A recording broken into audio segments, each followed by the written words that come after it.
భారీ వర్షాలు సృష్టించిన విలయానికి దేవభూమి కేరళ వణికిపోతుంది. ఉన్నట్టుండి వచ్చిన వరదలతో కొండ చర్యలు విరిగిపడి 300 మందికి పైగా పొట్టన పెట్టుకుంది. ఇప్పటికీ వందల మంది శిథిలాల్లో చిక్కుకుపోయారు. మరికొంతమంది జాడే తెలియలేకుండా పోయింది.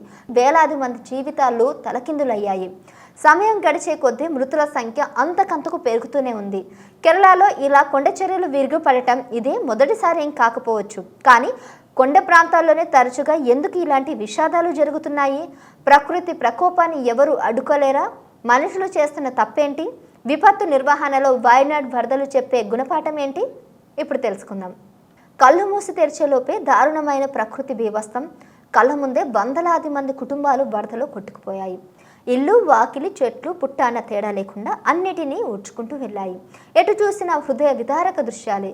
దేవభూమిగా పిలిచే నేలపై మరణ మృదంగం మోగింది. ప్రకృతి ప్రకోపంతో కేరళ ప్రజలు ప్రత్యక్ష నరకాన్ని చూస్తున్నారు. ఈ స్థాయిలో ప్రకృతి విపత్తుకు కారణం అరేబియా సముద్ర జలాలు వేడెక్కడమేనని వాతావరణ నిపుణులు అభిప్రాయపడుతున్నారు. అరేబియా సముద్రంలో ఉష్ణోగ్రత పెరగడం వల్లే మేఘాల వ్యవస్థ దట్టంగా మారుతుంది. దీనివల్ల తక్కువ సమయంలో భారీ వర్షాలు కురుస్తున్నాయి. ఇవి కొండ చర్యలు విరిగిపడడానికి కారణమవుతున్నాయని శాస్త్రవేత్తలు చెబుతున్నారు. అయితే ఇలాంటి క్లౌడ్స్ను శాస్త్రవేత్తలు ముందుగానే గుర్తించారు. కానీ ఇవి ఇంతటి విషాదాన్ని మిగులుస్తాయని ఊహించలేకపోయారు. ఇలాంటి ఘోర విపత్తు సంభవిస్తుందని ముందుగానే గుర్తించి ఉంటే ఎంతోమంది ప్రాణాలు కాపాడేవారు. ఇంతటితో అయిపోలేదు. రానున్న రోజుల్లో కేరళలోని 14.5% భూభాగంలో భారీ వర్షాలు, వరదలు సంభవించే అవకాశం ఉందని శాస్త్రవేత్తలు హెచ్చరిస్తున్నారు. పర్యావరణ మార్పులు, అడవుల నరికివేత, వర్షాకాలంలో కొండ చర్యలు విరుగుపడుతున్న ఘటనలకు ప్రధాన కారణమని అంటున్నారు. అంతేకాదు, నిర్మాణ రంగ కార్యకలాపాల వల్ల కూడా ఇలాంటి డిజాస్టర్స్ సంభవిస్తున్నాయని విశ్లేషిస్తున్నారు.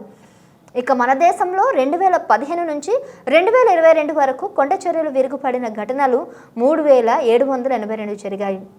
ఇందులో ఒక కేరళలోని 2239 ఘటనలు చోటు చేసుకున్నాయి. ఈ శతాబ్దంలోని అంతులేని విషాద ఘటన మాత్రం 2018లోనే జరిగింది. భీకరమైన వర్షాల కారణంగా 483 మంది ప్రాణాలు కోల్పోయారు. దాదాపు 14 లక్షల మందిని సహాయక శిబిరాలకు తరలించారు. కేరళ రాష్ట్ర బడ్జెట్కు ఎంత కేటాయిస్తారో అంత మొత్తంలో ఆ ఏడాది నష్టం వాటిల్లింది. దీనిని బట్టి కేరళ రాష్ట్రం ఎంతటి పెను విషాదాలను ఎదుర్కొంటుందో అర్థం చేసుకోవచ్చు అన్నమాట.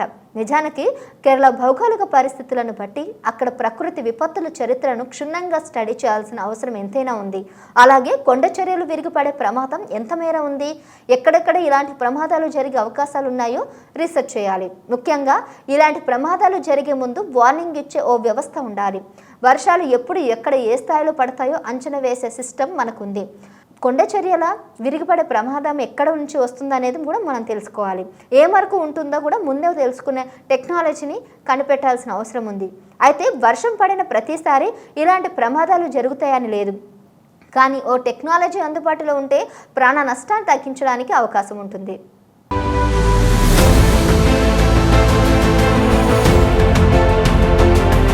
Please subscribe to KTV Telugu. KTV Telugu. KTV Telugu channel.